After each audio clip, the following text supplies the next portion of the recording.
Well, good afternoon, everybody, and welcome.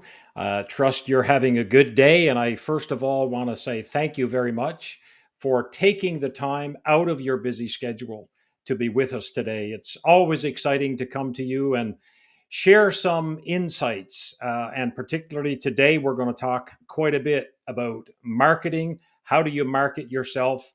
How do you share your story with others, because that certainly can be so impactful. And I'm excited to have with us today Rob Hughes from Michigan.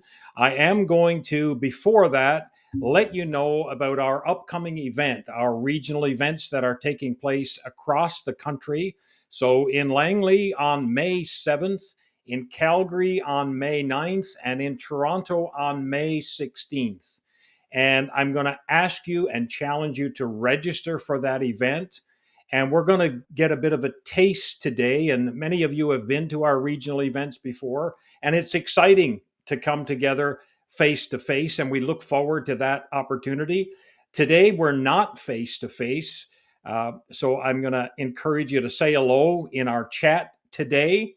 But go on and register for the event as soon as our webcast is done. Go on and register for the event on the KA website, kingdomadvisors.com. Find events and then find the Canada regional events, and you can register for either one of those. And the early bird deadline is quickly approaching April 5th. That's when the price will go up. So I want to encourage you to jump in as soon as possible. So let me introduce to you today our guest. And as I mentioned, Rob is in Michigan, so may actually be just as north as we all are here in Canada. Maybe you're more north than we are, Rob. Oh, I imagine in some regions or some places and cities, perhaps that's true. Let me draw y'all a map from where I'm from. Let's start here. It, I think, Lauren, you're up this way. I'm right over here, Southwest Michigan, but certainly honored to be part of the regional events that are coming up and honored to serve y'all through this call today. Yeah, and you're going to give us a little taste today of what you're able to bring to the table. So, very much looking forward to that. And Rob and I have been able to connect for a number of years now at the Kingdom Advisors Conference that takes place in Florida. And by the way, if you've never been to the annual conference, that's a great opportunity next February. But we don't want to get too far ahead of ourselves. But a great opportunity certainly to connect. And I was going to say last year, this year was actually the first year the event actually sold out. And it was amazing to gather together with 2,250, I believe, was the final number. So yeah, feel free in the chat to say hello. We've got a couple saying hi and where you're from. That's great, from different regions of the country. And it is awesome to connect. Rob, the first thing I wanted to ask you and get you to share before you teach a little bit to us, share a little bit of your own story. And, life has a way of shifting us. And I'm sure Yeah. you've experienced a little bit of that. I would say shifting us to shape us into the people that we ought to be, that God desires us to be, in order for the purposes that God has for our lives to be accomplished. So Amen. I'd love for you Come to on. share a little bit of your own journey. How did Oh. you get to where you are today, my friend? Listen, y'all. You're tying into this call. Lauren's the best. I can't spend 2 seconds with him without getting inspired in some way, and I know you know that's true too. So thank you, Lauren. Yeah, Awesome, awesome. Thanks, Rob. man, the Lord has awesome, awesome plans for all of us, doesn't He? In 2011, I left a 10-year career in the manufacturing field on a prompting, on really what I feel was the Holy Spirit calling me. I was in sales and marketing in manufacturing, and in 2011, responded to a call to start an executive coaching business with a business partner. In fact, a financial advisor, a wealth manager here in Michigan.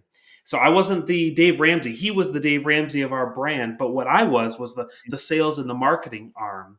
And since 2011 to the following decade, by God's grace, we were able to grow that business into 33 states across the US here, and also clients up in Ontario, Canada. So we actually have worked with regional clients up in that direction. And ultimately, in 2012, Kingdom Advisors brought us in to become the preferred practice management coaching platform for CKAs and so on. And that relationship just grew over those 10 years together, which was terrific. So from 2011 to about 2020. And in 2017, we were actually at annual conference, my business partner and I, and we're presenting breakout sessions. And a guy gets on stage, the main stage, and this gentleman's name was Donald Miller. And some of you may have read some of the books that Don had written, but he was working on this book at the time, Building a Story Brand. And he shared a messaging framework from the main platform. And I remember taking copious notes to bring back to the Mm. marketing and sales work of R3 coaching. And you know what? When I did that, I saw the click through rates increase, the numbers increase, the engagement go up. I said, there's something to this, Lorne. And so I flew down to Nashville, Tennessee, middle of the US, to be trained by Don for a few days and came back and applied that work. And that was really the birthing of our marketing agency.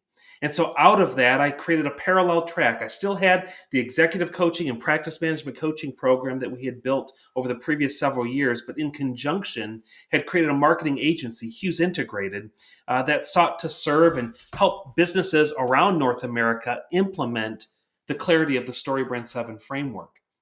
Then in 2020, you talk about curveballs and stories. There was a small thing that took place around March of 2020, COVID-19 I wonder. pandemic. I wonder what that could be. And it was like instantly, in-person coaching went away overnight. And by the Lord's divine providence and provision, everything instantly went to digital marketing. Everything. Mm. Hmm. And so, for me, in a lot of ways, there's a huge testimony I think that God is writing through all of our lives. But in mine, it was a Joseph and storehouse of wheat for such a time as this. It was this parallel track that became there was a lot of wind that hit the sails at that point. And now since 2020, then we've gone all in with Hughes Integrated, our digital marketing agency, and I lead a team. I've got on staff. We're a story brand certified agency, which means all of my staff and internal team members have been fully licensed and certified. And we've been fortunate enough because of our backstory and kind of experience to work with advisors all over North America. So it's exciting to bring that experience set to the table to the 3 regional events that are coming up here in just a few short weeks. So, story is a big part of your story. Then, uh, that's quite interesting. How you hear about story brand, it really becomes part of your story and even begins, I guess, to shape and even prepare you for 2020 when all of this happens, which is kind of fascinating to think about how the Lord journeys with you and even prepares you for what's to come when you don't even know what's coming. I believe that's true. And at the same time, advisors, just like those who are tuning into today's call, there's a story that God is writing through their life and their profession. And many of them have a desire to advance that story forward, to increase the kingdom impact that they're making through their practice and business. But yet, so many of those advisors find that they're too close to what they do to have enough distance to know how to advance it and talk about it clearly with others. And so what's so Hmm. awesome is that the work that we do as an agency, it's almost like we come alongside of those advisory firms, help them bring clarity objectively to the mission God has them on, and ultimately build a message that attracts their ideal client forward.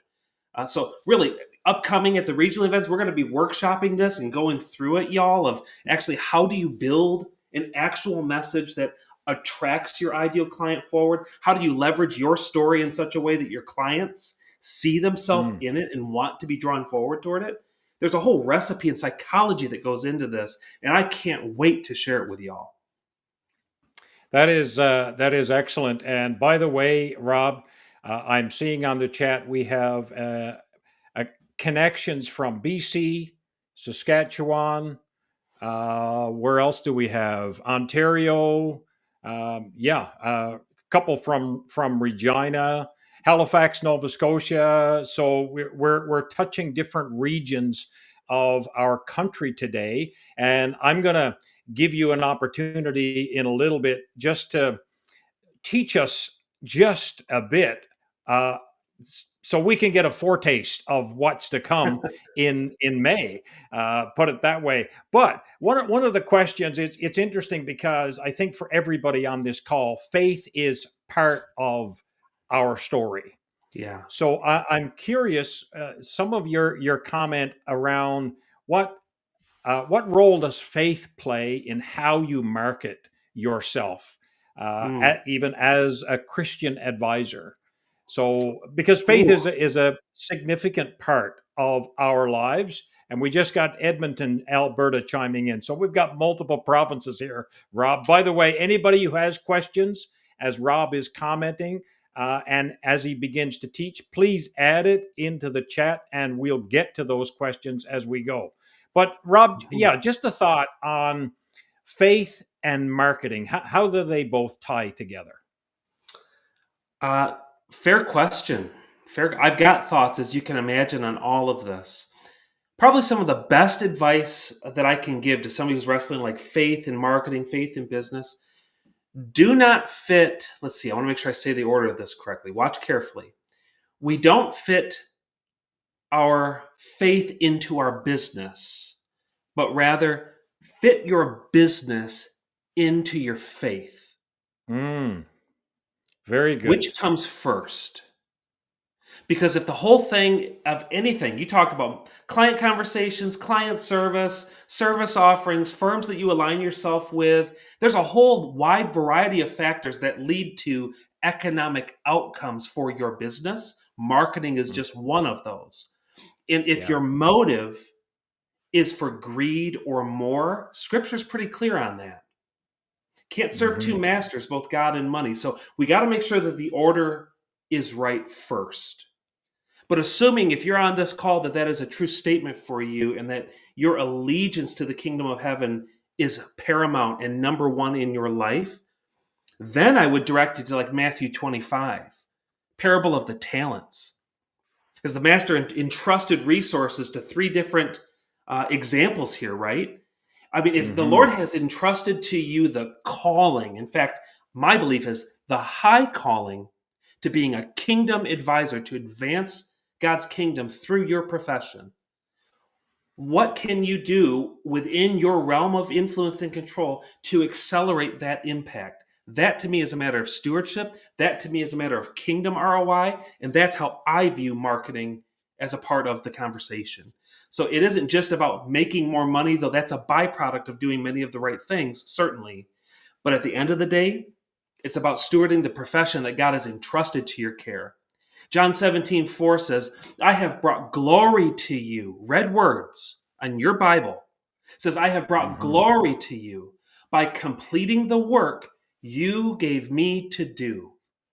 And so, if marketing is a part of that, it's really about creating relationships with the ideal clients that God has called you to serve.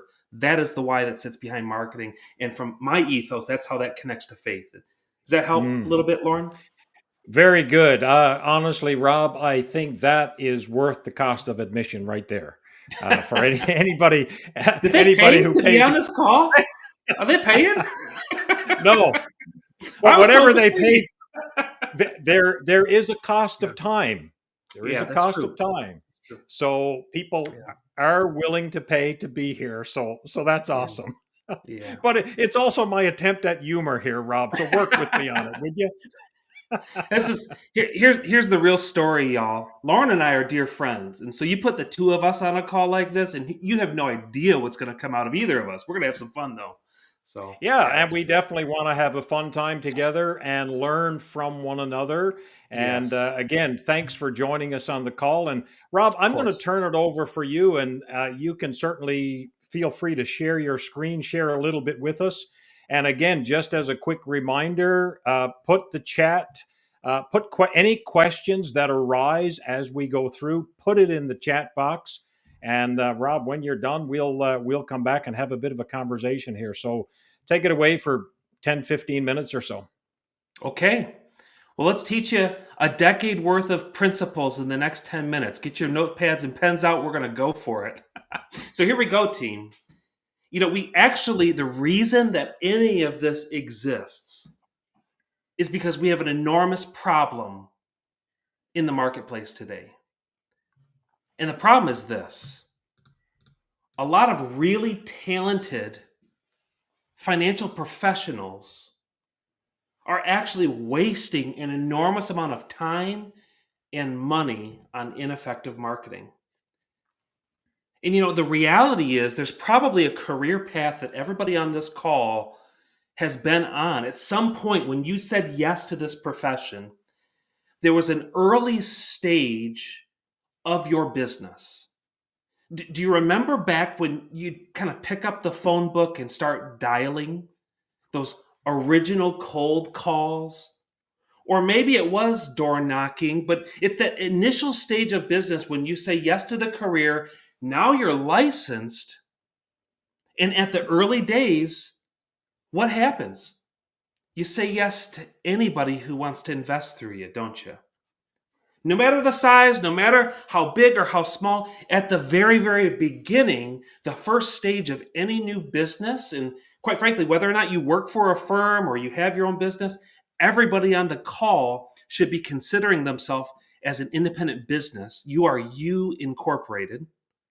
So at the beginning stages, you say yes to anything that moves because objective number one is to get people to pay you for the advice and the service that you provide. But at some point, you realize that's not a sustainable strategy, just to say yes to anything that moves. At some point, in fact, there's certain clients that kind of take more from you, toxic clients will say. And quite frankly, there may be some that are real passion projects for you, like you really enjoy serving. They're life-giving and energy building. And for some of you, you've spent time at the foot of the Father, at the foot of the cross, and you've asked Jesus, who are you calling me to serve? At some point, you decide you have a target client. So if you're going to move away from the say yes to anything to a very targeted approach of the ideal client that you'd like to work with, how do you even begin to attract them? In fact, the idea of niche focusing or niche focusing, a target audience, can be quite intimidating for many, many advisors. Yet, the studies show, a Michael Kitces article I want to share with each of you right now, that practices, businesses, advisors that focus on a niche, a target client, actually gain back 150 hours of productivity every single year. They have 13% less back office tasks. With the existing staff, they're able to serve 14% more clients. You heard me right. They don't have to staff up in order to have a greater capacity. The clients that they do have, when it's a niche focused practice, actually generate 25% more investable assets. And the advisors actually earn a higher income when they focus in on a target market. Now, the economic case for this, according to this research project, is true. But if you're on this call, you know there's a bigger reason than economics to doing this. Because the Lord has clearly called you into this industry for such a time as this to serve the clients that He has prepared in advance for you to serve. Ephesians 2:10. And so if you're going to carry that forward, what do you do? For a lot of advisors, it looks a bit like this. They're not quite sure what to do. In fact, for some advisors, they say, well, we should probably have a website. And so they start talking about what they do online. And then they say, well, I see others in the industry are doing a YouTube channel. So let's start recording some videos too. And some say, well, because of my compliance department, I can't do that. So maybe we should just stick to newsletters. And pretty soon, before you know it, they've got 15 different messages working 15 different ways. And the reality is, if we were out on a cattle ranch and you grabbed one branding iron, you brand the back of a cow, you know who owns it. But if you grab a second on top of the first, and a third on top of the second, a fourth on top of the third, pretty soon you'd have confusion. Nobody knows who owns the cow. And you probably actually have a pretty angry cow if you're branding it that often. But yet, that's the mentality so many advisors have taken when it comes to their digital marketing. They start talking about what they do online and social media and email, and they got 15 different messages, and they're wondering, why is none of this working? And worse yet, they then surrender to those automated services that say, well, I'm just going to do this monthly subscription model that's just going to post on my social media for me, and then I won't have to worry about it.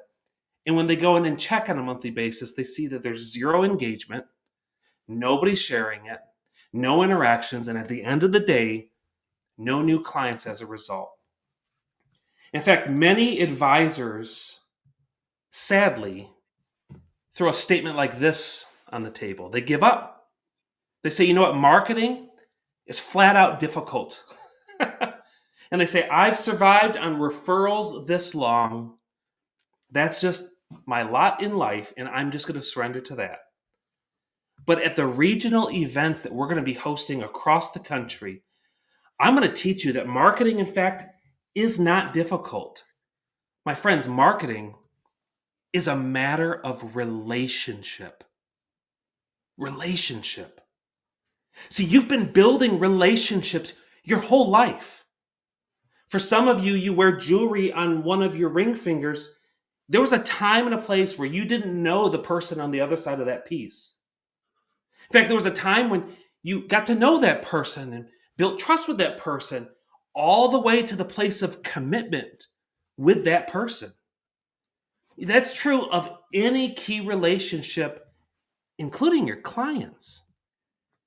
So, on these regional events, we're going to be teaching how to really market your business. If you want to build more kingdom influence, certainly we cannot predict the rain, y'all, but we can become master ark builders.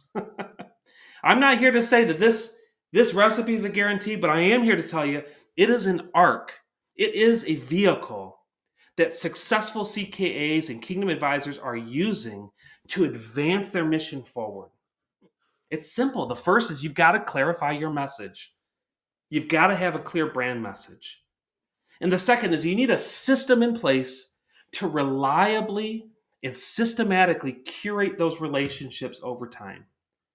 And I'll just share one quick slide. We can go into anything you want here, Lorne, but just to kind of paint a picture of what this looks like.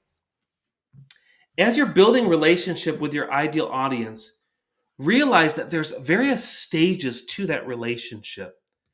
There's initial curiosity stage where you've got to lay out strategies that pique that person's curiosity, that they lean in and want to learn more about. At some point, there's an enlightenment process where you actually start teaching and educating, and they start checking you out. And ultimately, then that moves to commitment, where they start to take steps forward, and then your client experience keeps them coming back.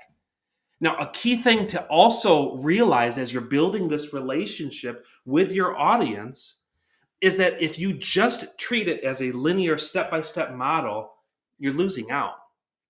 You have to know that it takes time for folks to build trust with you. There's a research loop for you to lay out educational resources and tools. And at these regional events that are coming up, we're going to give some real life examples of what these have looked like for successful practices, and ultimately lay out a buffet table of options of which that you can choose and fill your dinner plate with to build a system for relationship. So at any rate, this is a real high level. That's about 10 minutes. That's about 15 pounds of stuff in a 10-pound bag right there. I'm certainly open to feedback, of course, Lauren, that you may have. And crew, as you're typing in your chat and questions, feel free to chime in. We could talk anything that'd be helpful to y'all. But I just want to give you a sense of kind of where we're headed at these upcoming regional events. Step-by-step workshopping each of these components that you walk out with a clear message and a battle plan to advance your practice forward. Lauren? Yeah, that's excellent. Thanks, Rob, for sharing that. And again, opportunity to ask questions. Part of me would have liked to even do a Zoom call today, so everybody is on the screen, so you could actually interact with Rob. Well, that's the opportunity you're going to have at the regional events. For now, put your questions or comments in the chat, and I'd love to get the feedback on those and have you speak to that, Rob. One of the things that came to mind as you were sharing is about Mm. relationship and online. It's I guess it's a challenge, and maybe 2020 uh, brought a new expression, I guess, of what relationship means online. Because I tend to think about relationship face to face. We're having a conversation here, similar to what we're doing now, even though we're online, but we're together having a conversation. How do you really get that to work online? You post something. How do you build that relationship? Can you speak into that a little more? Oh my goodness, I can speak into a lot of things. Matter of fact, hey, for you that are tuning in right now and watching, grab your pen and grab a piece of paper. And Lauren, you can play along if you like to as well. What Sure, what I'll I, do that. what I actually want you to do is I want you to draw something in front of you. I think this will be really helpful. Uh, Draw two fundraiser thermometers side by side. Okay, and like literally, Jeff Chapman, Jim Hummel, Andrew, Abe. I'm watching you, Steve. Draw these on your paper. Okay, Vincent. I see you, Vincent. Not really, but I can tell you you're here. I see you on the roster. Okay, two fundraiser thermometers. So these are two vertical boxes. The first one, I want you to label it risk. Risk. And the second thermometer now, vertical box. First one's labeled risk. The second, label it relationship. Relationship. Now, first risk. Okay. Lauren, let's say that you're the Kingdom Advisor, which technically I think you are actually staff Kingdom Advisor, like actual leader Kingdom Advisor. Let's say we Hmm. didn't know each other. Okay. And you overhear my wife and I. Here's a scenario. My wife and I own a manufacturing company. We've been growing this thing for the last 17 years. We just got done with a meeting with our CPA and we're thinking of selling it. The CPA tells us that our cash value for the business is probably around $4.7 million. dollars. And we're having this conversation at a local cafe. Now, let's say Lauren and I, we don't know each other yet, right? He walks over to me, taps me on the shoulder. Hey, Rob, listen, I overheard you and I think this is your wife talking about having 4 million bucks. Hey, my name's Lauren Robinson. If you don't mind, I'm an investment advisor. Here's my card. When you got that money, send it on over to me. I'll take good care of it for you. Now, again, in that scenario, where's Hmm. that on the risk scale? It's at the top. Because where are we in relationship? All the way at the bottom. Now, Yeah. now watch The this. only relationship we have is the business card. It's all in the business card, right? So we don't know in that scenario, we don't know each other, team. And so the risk is enormously high, relationships at the very bottom. Now watch. Let's say that we're at a wedding reception and having a nice conversation, eating dinner, finishing dessert and cake and all the things. And Lauren reaches over and says, "Hey, Rob, so what do you do?" And I say, "Well, actually, I'm in manufacturing, thinking of selling my business, but not sure what's going to happen there." Really? Well, Rob, our firm actually wrote a document, 3 ways to increase your business's value before selling. If you'd like, I could send it to you. Well, yeah, that'd be great, Lauren. How do you? Here's my email address. We exchange cards. Digital marketing that help. Now I received. So what's happening is we had a positive relationship deposit. Then I Hmm. received that document. I read the ebook and I'm like, boy, this is really insightful. I could probably do a couple of these ideas. I wonder if I could boost the value from 4.6 to 5.1. Let's try. And so I read the document. My trust is building. My relationship with Lauren is building. And then Maybe I subscribed to his newsletter or email campaign, and now I'm getting nurturing emails. I say, gosh, I really would like to see a little bit more. And I noticed that he's got a YouTube channel. So I go check that out. And now all of a sudden I'm reading blogs. And over the course of time, I'm following Lorne because he's become the guide in my story. Now, what's happening as we're building relationship to risk?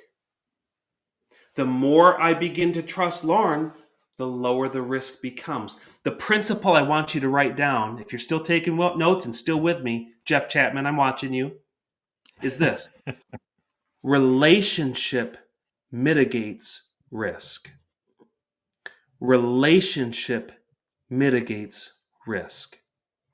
So, as we're talking digital online marketing, call it what you want. The real game at the center here is, how do we use digital tools to build relationship that drives down risk with your target client? I guess, That Rob, is one the of the essence behind it. challenges. You got it, Yeah. Jeff. I got you, Jeff. I can see you. One of the challenges is, I guess, that came to mind, Rob, as you were sharing that, is Yeah. okay. You have a YouTube or an article. How do you know that? How do I know that you read that or you connected with that? So that's obviously part of building the relationship. So how do That we do is. that And as an online? agency, we watch analytic reports like hawks. And there are ways that you can embed codes and trackers. I don't want to scare anybody, but really, there's analytics that can watch when you open a web page, when you close a web page, what you click on in the web page. There's heat maps Hmm. that you can run to know where they click next and where they go. So, as an agency, we watch all of that for our clients, but we don't expect our clients to watch that. Probably similar to some of the market analysis that y'all offer your clients. You wouldn't expect your clients to be your investing clients to be, subject matter experts on all the things that they hire you to do. But ultimately, there's UTM and tracking codes that you can assign to all of this to prove attribution. And you got to be really clear too when you're doing. Okay, yes, I will, Gordon. That's a really good one. I'll get there next. We're talking attribution. You got to prove attribution. Ultimately, you got to understand where each of those strategies sits on the bus. So, for instance, YouTube, if that is a strategy that you choose, is it a curiosity strategy? And if so, there's probably some different search engine optimization tactics that we'd recommend for that. There's probably different ways that we would recommend titling. In fact, if you're going to use YouTube as a way of reaching new eyeballs, I would recommend an agency coming alongside to actually do a keyword research project in advance, so you know the keywords that you need to be targeting in terms of a content strategy to reach your ideal audience. There's ways to actually research that in advance. If you don't have an agency, one exercise you can run with is brainstorm this. Here's another gold mine idea for you. Write down 52 questions. Grab a legal pad and a pad and paper and pen, and brainstorm 52 questions your ideal prospect would Google search. Hmm. 52 questions your ideal prospect would Google search. And just as like a DIY method, using those 52 questions, now create 52 pieces of content. Entitle the blog or title the video the question. Because who owns YouTube? Google.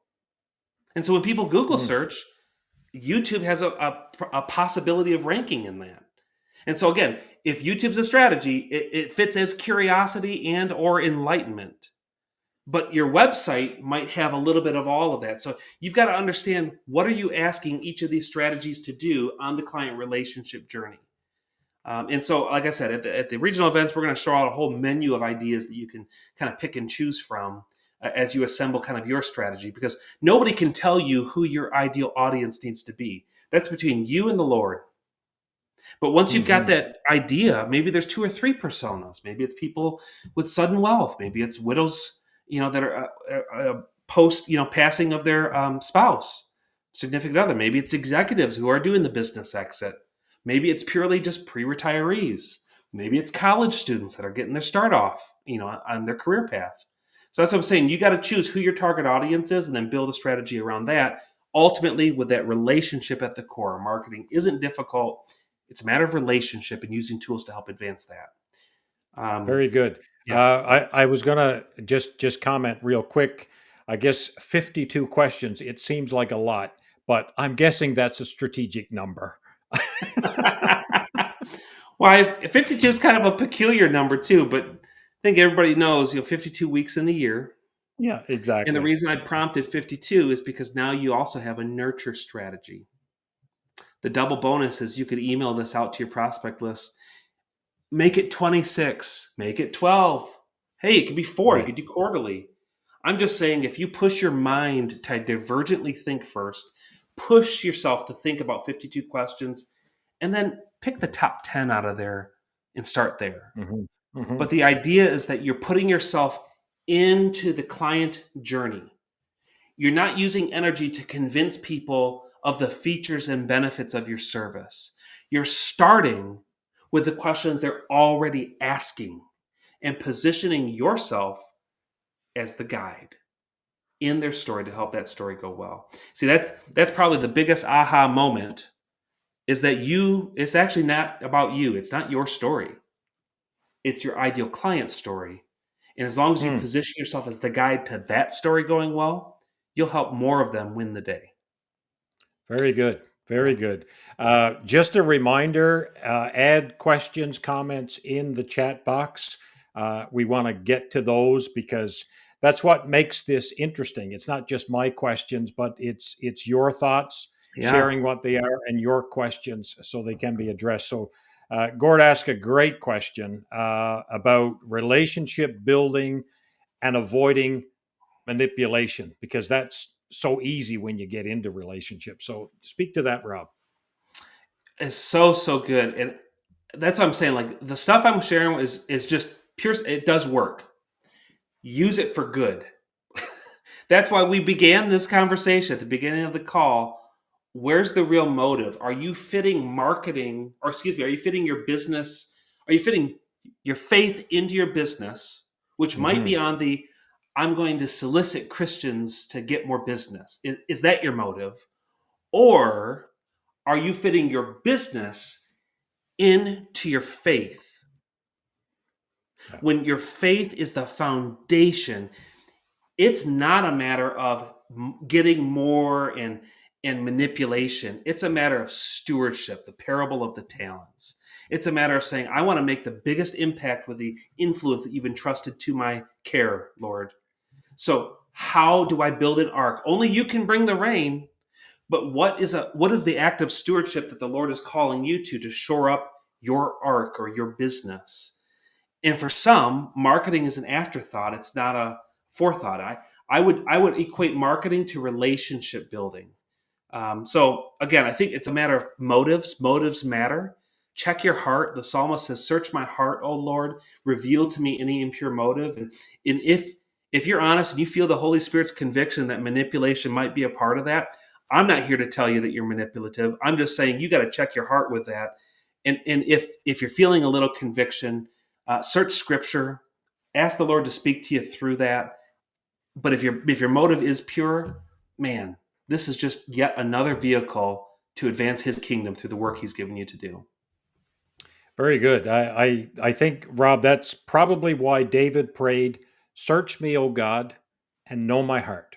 Yes. Because sometimes, our hearts can actually deceive us, and we have to have the right motivation. And growing your business is not necessarily a wrong motivation. It's actually a good motivation. But I love what you say, fitting business into faith.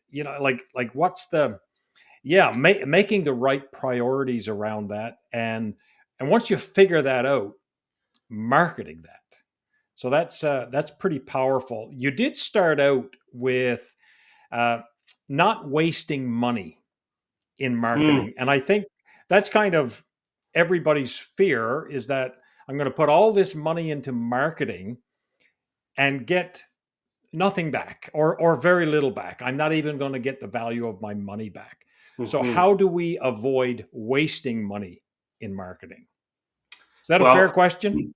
I, I think everybody on this call is like, yeah, Lauren, get them. Ask the hard stuff. Exactly. But here's the reality: when you got those 15 different messages working 15 different ways, it is wasteful because each one of Hmm. those strategies, it starts and fits and starts. And if there's not cohesion, it's confusion. So Right. instead, you on this call, come to the regional conference and we're going to together create one clear branding iron for your practice. Rather than 15 different messages, we'll walk out with the one clear message that you can use to help communicate what you do to the people who want to listen to it. And then ultimately, you can take that clarity to your website, to your email, to your social media, to your YouTube content strategies and SEO to create one clear, cohesive brand story that works 24 hours a day, 365 to attract, educate, and convert ideal audience through your virtual front door. That's the power that's behind this, is creating clarity. It starts with who has God called you to reach, who's your ideal audience, your niche, and then wrapping your story around that story as the guide. That is the process that we're going to take people through at the regional event. Yeah, and I guess that starting point, around what has God called you to, Yeah.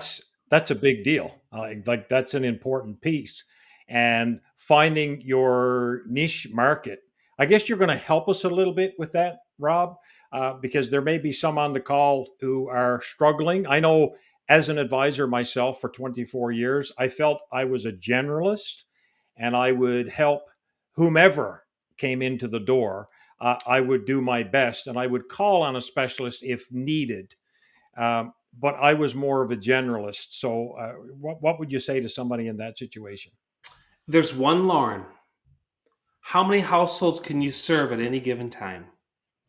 And I'm not here to give that number to you. I'm just Hmm. simply saying that, okay, there's probably a finite amount of actual relationships that you can manage to the quality you feel convicted to offer. And so, if that's true, I would direct you to John chapter 15. John 15 is the famous, I am the vine, you are the branch. If you remain in me, I in you, you'll bear much fruit. But check out John 15:2,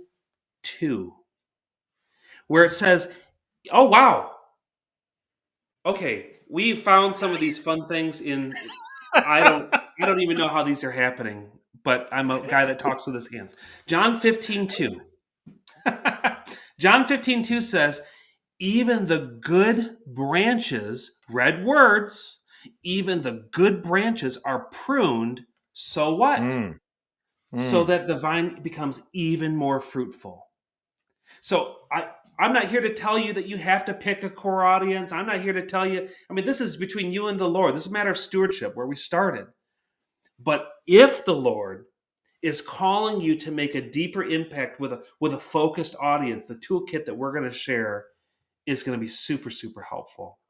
And just Yeah. to rest assured, just because you pick a target audience does not mean you can't serve people outside of that audience.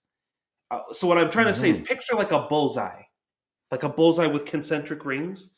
There's only a finite amount of Lauren. There's only a finite amount of you tuning into this call. And if you only have one unit of energy to invest in advancing the kingdom forward through your profession, who's it going to start with? That's really the question that we're asking. The bullseye. Along the way, some of the other concentric rings might be attracted, and hey, great, that's great too, and you probably can functionally serve them. But if you're going to put intentional efforts to reach one audience and one audience only, who might that be? For some advisors, like I said, it's some choose kind of executives that are highly compensated executives, or those who may be considering business transition and exit planning. For others, it could be that you want to specialize with people experiencing sudden wealth because of the death of a loved one. For others, it could be those pre retirees who are considering retirement and probably within striking distance in the next 3 to 7 years. For some of you, it might be college students. It might be people starting out on their pathway because you don't want them to go through the same pitfalls that you did. And so that's why I'm saying the unique nature of this is it is so personal. There's not a one size fits all. So take some time, in fact, in advance of these regional conferences, to spend some time journaling, seeking the Lord. Lord, speak. Your servant is listening. And just open Hmm. your mind and heart to what the Lord may have to speak to you about that. There's probably some clues too. I know I can get long winded here. So the last thing I'll say, there's probably some clues that you'll feel when you're getting closer to that bullseye. Hmm. These clients probably are life giving for you. You probably make an outsized impact. And I'm guessing if you're on this call, that means more than ROI economically, but they respect the influence that you've got in their life. These are probably clients that, boy, if you could only have a few, you would want to make sure you keep these clients near. There's probably even a name as I'm describing these characteristics. There's probably even a few family names that come to mind. They might be the avatar for this process. So, anyway, just a couple of clues to leave behind with that, but ultimately, it begins not with somebody saying, hey, you need to reach more of this type of demographic. From a kingdom perspective, you need to ask the real author, perfecter, and owner of your business, who is he sending you Hmm. to serve? I think it starts there. And out of the overflow of that connection to your Heavenly Father, I pray that He prompts you with clarity in some of those clues. Um, so, Absolutely love the reference to John 15 and 2 and about the pruning. And the purpose of the pruning is to produce more fruit. And I think every advisor on this call today, their heartfelt desire is to produce more fruit. And we don't typically think about it in the way of, okay, we need to prune in order to produce more. But it is a natural law that is in place. So a powerful truth, and as you say, in red letters. So the words of Jesus, and so that goes right along with Abe's comment. If your niche market is large, for example, family-owned business, how do you narrow it down? So how do you prune a little oh, bit to produce more? Abe, there's probably some stuff under the hood of this question that I would just like to learn a lot more. Let's talk about when you come up to the regional for sure. And I'll just share some Robisms on that. Um, okay, well, what else do you know is true about the family owned business? Size? Are we talking about solopreneur? Or are we talking about 50-person operating company? Is there a typical size? If I see you saying family owned business, so my assumption is the business demographic probably plays into it. I might look under the hood to say, hey, what's your backstory? Do you come from automotive? So maybe automotive family owned businesses tend to be your jam. Do you come from restaurants? Restaurant family owned businesses tend to be your jam. See, the Lord has entrusted you, Abe, with a life of experiences, and that's all part of the service and value that you bring to your client relationships. That backstory serves. So I would look there. I'd look to see if there's some that you've had outsized impact in, and maybe those start to offer some clues. For all of us on the call, the idea of investable minimums probably comes up too at some point, and maybe not for Mhm. everybody, but at some point others do choose to have investable minimums just because the business model that you feel called to build requires a high degree of service, and it's nearly impossible to offer that per advisor if every advisor's got to serve 1,000 households, right? So at some point there's kind of like a economics, to some of these answers too, and I can't answer that for you. Ultimately, that's why you've got to kind of do that heavy lifting of, praying about it, considering the economics, the mathematics of it. So Abe, I wish we had some back and forth, and we will at the regional event. So that's great. That is excellent. Any other thoughts or questions? We have a few minutes, and then we're going to wrap up our call together. Our time is just about done. And Rob, you mentioned websites, YouTube, email. I don't know if you mentioned doing email blitz, but I'm sure it's part of it. Newsletters, like, is there one, or is that kind of is there one that kind of trumps the others, or is that also very based on the individual and where their gifting and talent is?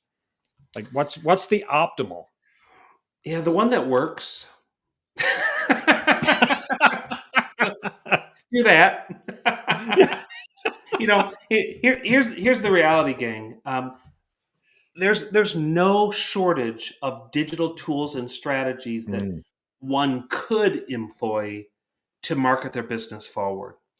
At the end of the day, you need to be watching the analytics on the back end of whichever toolkit you choose to say, is it actually doing what we need it to do?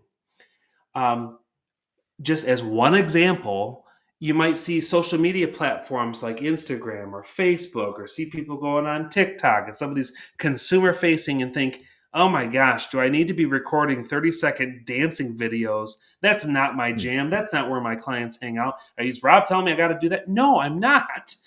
Just because somebody might choose to do that doesn't mean you should do that. You've got to find your authentic voice and authentic self.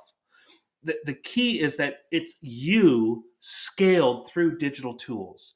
And so whichever methods and strategies that would be true for, that's the authentic voice that you need to get out there. But ultimately, watch the data, watch the analytics to see, did it actually convert? And like running a Facebook ad is one example. This is what I was going to say. Running a Facebook ad is really not a great bottom of funnel strategy. That's more of a top of funnel awareness campaign. Whereas a Google ad or Google strategy, search engine optimization, is very much more in that bottom of funnel because people come to Google to solve problems. They go to Facebook or Instagram to watch funny cat videos, right? So you got to think about, mhm. where's the environment that my audience is at, and just be there. I have one more bonus Robism on the whole idea of sub audiences, or like, what if your audience is too small? Abe, I think, asked, my audience is too big. My niche is too big. Well, what if you say, well, my niche is too small? The other side of that coin. The Robism I'll give you on this one is this: become world famous in that really small world first, then let them carry you on their shoulders to the broader world. So if you can serve with excellence in that really defined niche, doesn't mean that you wouldn't say yes to other things that come in, but if that's your bullseye, then let that audience carry you on their shoulders to a broader world later on. So, So I guess that's the cheapest marketing strategy is the word of mouth. Would you say that? yeah, I mean, who can beat it? Referrals are the best, right? Everybody on the call knows that. But what's so Hmm. interesting, look back at your thermometers that you drew out. Those referrals come halfway up the relationship thermometer already, don't they? Because you're riding on the relationship, the person that connected you.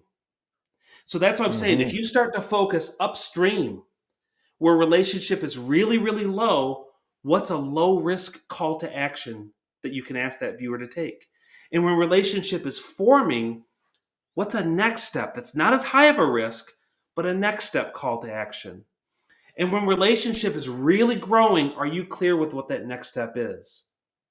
This, my friends, is how businesses build a brand ladder that draws their clients forward. And again, this is, I know, just a quick web call, but man, at these regional events, we're going to be able to roll up our sleeves and get some of this done. And I'm super, super excited about that. Yeah, and that's exciting. The whole piece about relationship, and I will say about the regional events, and even this call today, it is about relationship. It is about building relationship with all of you who are on the call or who will actually listen in after the fact, because several said they couldn't be here, but they were interested enough. And we want to provide this sort of resource at Kingdom Advisors. We want to provide that for you so you're able to tap into the resource and make use of Rob's experience and expertise. And we are investing in you by bringing Rob to Langley and to Calgary and to Toronto. So don't miss the opportunity to be part of that because it increases relationship. And what I will also encourage you to do is talk to somebody that you have relationship with already that should be there, that should also participate, because we want to build this network in Canada.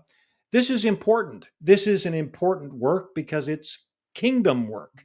So, we want to grow this so that, yeah, the CKA that you see behind me, it all begins with the CKA so that it becomes a bigger brand in Canada. It's much more recognized in the US than it is here in Canada, and it will get traction in Canada when you get a hold of it, see the value in it, and you incorporate your faith into your business or your business into your faith, right?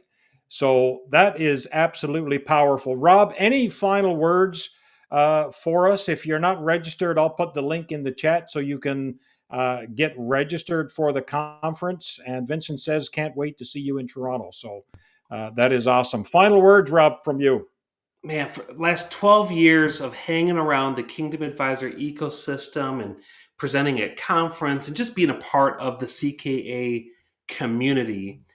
Listen, gang, I understand that when the Lord gets a hold of your heart, it's a little different than just doing better in your profession. But yet, if you try to blaze that trail on your own, it can feel like you're a lone wolf trying to lift up the name of Christ in the financial services field. But it doesn't have to be that way.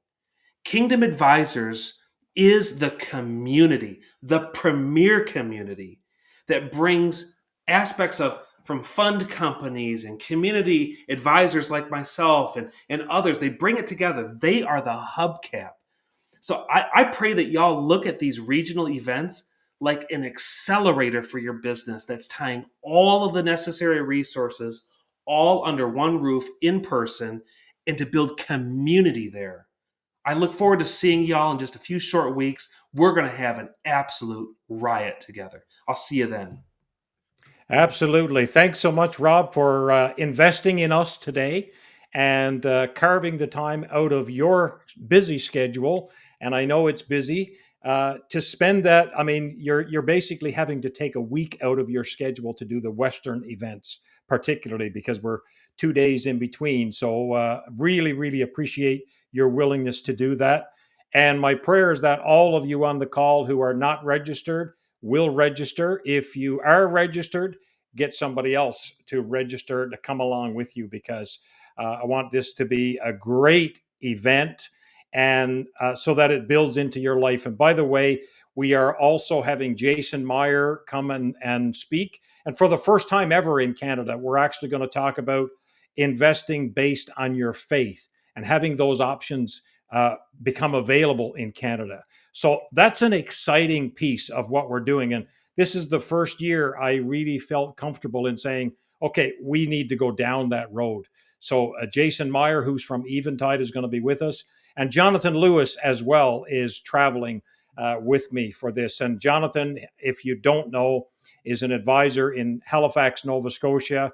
And I tell you, if there's anybody that's been transformed by the message of the kingdom, it is Jonathan Lewis. And he is going to share some of how his practice has been transformed. And I'm sure that that is going to be impactful for you. So put up our regional events again as we kind of wrap up. Langley on May the 7th, May the 9th in Calgary, and May 16th in Toronto. By the way, we are in universities for each of these events. We're meeting in Christian universities. So if you know of somebody, university of those staff that should be there, that would be amazing. I love what's happening at Kingdom Advisors when we go to the annual conference, and the focus is very much on students. And we all know the need that is in our industry to add fresh blood, younger people into this industry, but younger people who get it when it comes to the kingdom and incorporating kingdom principles into their practice as financial professionals. So, thanks very much for joining us, spending the time with us today. It's been a blast, Rob, and I very much look forward to. I don't know how you do that, but I very much look forward to seeing you in May in person. Maybe there'll be balloons and fireworks as well. Hey, we'll see y'all then. Look forward to it. Thanks so much. God bless everybody. What a fascinating guy. Blessings all, and have a great Easter.